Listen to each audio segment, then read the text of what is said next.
પેટલાદમાં સમૂહ લગ્નોત્સવમાં આયોજકોએ પૂરતો કરિયાવર ન આપતા વર કન્યા પક્ષના લોકોએ હોબાળો મચાવ્યો હતો।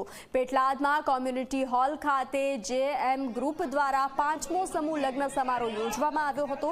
આયોજકો દ્વારા અગાઉ જાહેર કર્યા મુજબ ટીવી, ફ્રીજ, ચાંદીનું મંગળસૂત્ર અને ઘરઘંટી તેમજ રસોડા સેટની વસ્તુઓ ન અપાતા વર કન્યા પક્ષના લોકો રોષે ભરાયા હતા।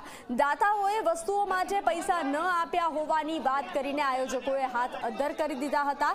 જ્યારે આયોજકોએ સમૂહ લગ્નમાં 21,000 રૂપિયા ઉઘરાવી છેતરપિંડી કરી હોવાનો વર કન્યા પક્ષના લોકોએ આરોપ લગાવ્યો હતો।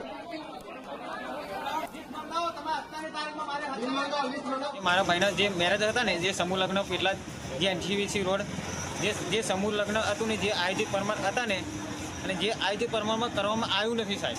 જે મેન વસ્તુ જે ભારે વસ્તુ ખરીને જે તિજોરી છે અને રસોડા પૂરો સેટ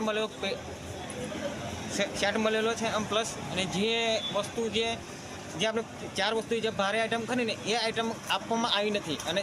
અને સંચાલક એવું કહેવા માગે છે કે દાતાઓ અમને આપી શક્યા કેમ આપી રહ્યા નહીં, બરાબર। દાતાઓને એમને જણાવવું પડે પાર્ટીને, અને પ્લસ પાર્ટીને એમને સવારમાં એમને કન્ફર્મ ના કર્યું કે અમે પાર્ટીને કે છોકરી પક્ષવાળાને કે અમે આવી રીતે મૂંઝવણમાં છે, બરાબર। તો એમને આપવું જોઈએ કે જણાવવું પડે ને, તો એ પાર્ટીને જણાવવાનું કેમ નથી આવ્યું।